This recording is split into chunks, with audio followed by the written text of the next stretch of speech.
Good morning mga ka-Jeb-Jeb. For today's video, ako ay nandito sa French School sa Center Horizon. At ito ang aking bag. Tara, aral tayo French. Kasi ito guys, may pakain sila dito. Yung mga first. And Tim Hortons. Siyempre hindi tayo pwedeng mag-aral ng gutom, no? Nice. Hindi pwede yun. So, break time kami ngayon, mga ka-Jeb-Jeb. So far, ito yung ginagawa namin. Ang mga classmate ko.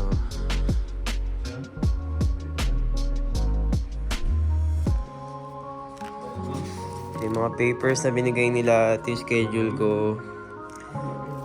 Lundi, Mardi, Mercredi, Judy, Vedredi. Monday to Friday.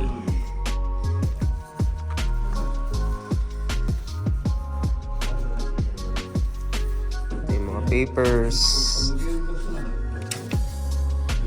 binigay nila. Paala na kung anong nangyari dito, pero aralin ko mamaya. A few moments later.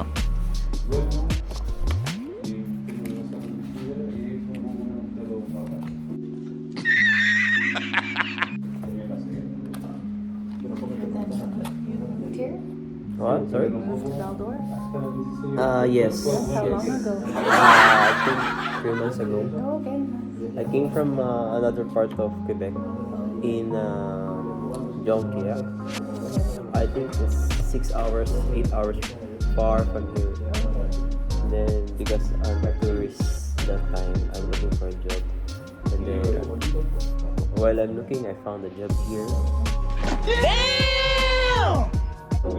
Which is good because I have relatives also here Oh, living. Yeah, so I grabbed the opportunity, and then right now I'm processing the papers. The government of Quebec is doing it, and I'm getting unemployment on Tim Hortons. Nice. Yeah, Tim Hortons near PFK, the KFC. You know KFC? yeah. There's a nearby Tim Hortons there. Right there, yeah. Yeah, that's the branch where I will work soon. Okay. Yeah, and I think I'm not sure how long it will be the process. Oh, yeah.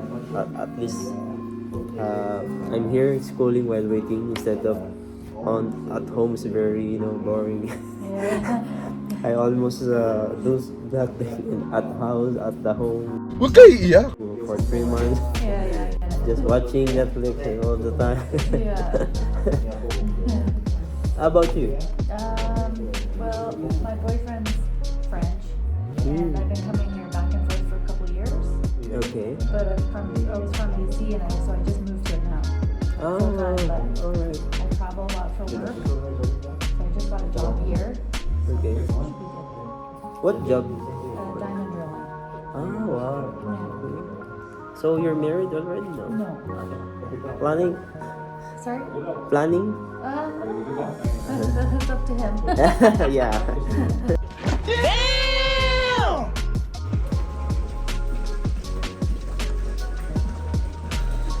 Nag-time kami guys. Pumunta kami sa office para i-check yung namin. I-verify. Yan.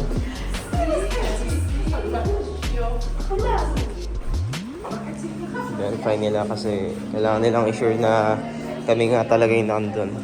Mahirap na pag wala.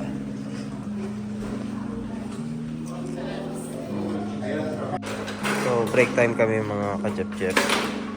Ito yung ginagawa dito pag break time. Lalaro. Oh my God! Wow! Dito kasi sa Canada gusto nila yung break time every 1 hour. Ayan, nilalaro nila. Dito ako sa kantin ngayon. Ito yung kantin namin. Break time namin, kanya-kanyang galaw.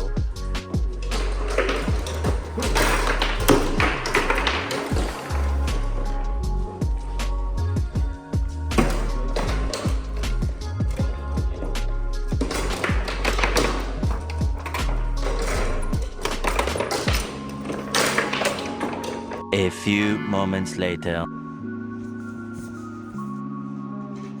Ah. Comme le mot. Comme lèvre. Non. Ça, c'est lunette. Lunette. Donc, je vais vous montrer, il y a des mots qui ont les deux.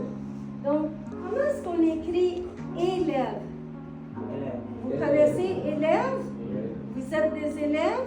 Comment est-ce qu'on écrit élève? Élève, c'est L. L. Elle? Non, c'est élève, c'est L. Non, c'est ça, mais il faut me dire comment écrire. Ok. Comment elle fait ça aussi? Hein? Élève, Oui. c'est Comment L. j'écris élève? L. Ah. L. Tu viens de me dire elle. Voici elle. Non. Il faut me le dire. Donc, C'est L. ok. E. OK. Quelqu'un A few d'autre. inches later. So, tapos na yung klase namin, guys. Ito, syempre may takeout tayo. Hindi pwedeng walang takeout, no? Yeah, boy. Dapat meron tayong Tim Hortons. Ito yung bag. Nandito yung mga gamit ko. Para naman mag-construction. Uwihan na, guys. Update lang ako kasi yung kasama ko nandun sa bahay. Gusto rin matuto. So, kailangan kong magturo sa kanya.